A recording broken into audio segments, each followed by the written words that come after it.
How's it going? I know you're thinking right now, which was, wow, I wish I just knew what the difference was between hyphens and dashes. So, without further ado, I would love to take away your doubts. Here we go. Okay, first off, hyphens are the shorter one. A couple of rules to remember with hyphens. They form compound adjectives that appear before a noun. So an example of this is John had the up-to-date edits on the latest submission. The up-to-date, and then right after that is edits. And so because it's before the noun, it is we use a hyphen. No hyphen after the noun. Susan's edits were up to date. So again, because it is after the noun, we do not need to have a hyphen. And a compound adjective is two words that rely on each other for one singular meaning. Okay, so an example here, Claire is a short story editor. She is not tall. She is short and she edits stories. Next, Claire is a short story editor. She edits short stories. So it's different. It's not emphasizing her height. It's emphasizing the type of story. Do not hyphenate if the words before the noun describe unique characteristics. So for example, big red ball. If you can read them both separately and they both make sense, then you don't need to hyphenate. So for example, the big ball, that works. The red ball, that works. We don't need a hyphen. An exception to the rules of hyphenating is if there's an adverb right before the noun that ends in ly. So Susie bought the brightly colored coat. We'll never use a hyphen after an adverb that ends with ly, or words that end in ly, which are adverbs. Okay, next rule is we use hyphens to express fractions in written form. So for example, 2/3 of the population is deaf.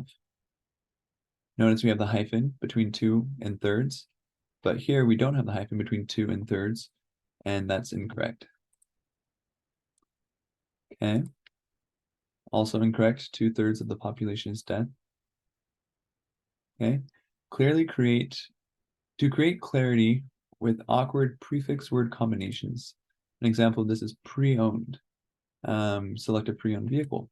Select a pre-owned. Notice how we have to have the hyphen with this prefix before owned.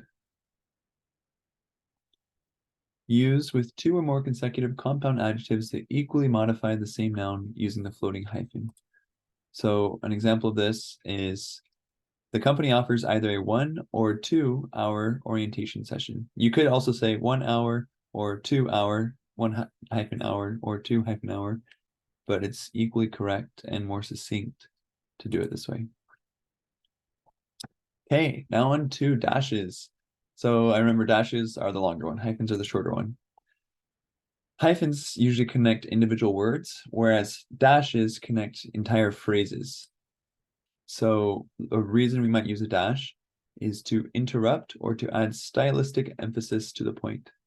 So there's a couple different interrupters. One is a dash, another would be a comma, another would be parentheses.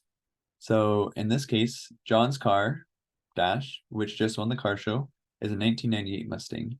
This is not an essential piece of information, and so that's why we can add it with the stylistic dash. Something else that would be correct is to say John's car, parentheses, which just won the car show, is a 1998 Mustang. Same thing with commas. What would be incorrect is to start with a comma and end with a dash, or any combination. We have to be consistent with whatever we start and end with. Stylistic emphasis with the dash. He cooks elaborate desserts most nights. His fudge cookies are decadent. Note that this could have been done with a semicolon. He cooks elaborate desserts most nights. Semicolon, his fudge cookies are decadent. However, it adds a stylistic element to include the dash. The way to type the dash, depending on your word processor, you can type it with 2 hyphens, click space, and it will automatically populate as a hyphen. Or you can look up special characters and put it in. What I like to do is just go to Word, type in the two hyphens, and then click space, and I'll copy and paste that anywhere else.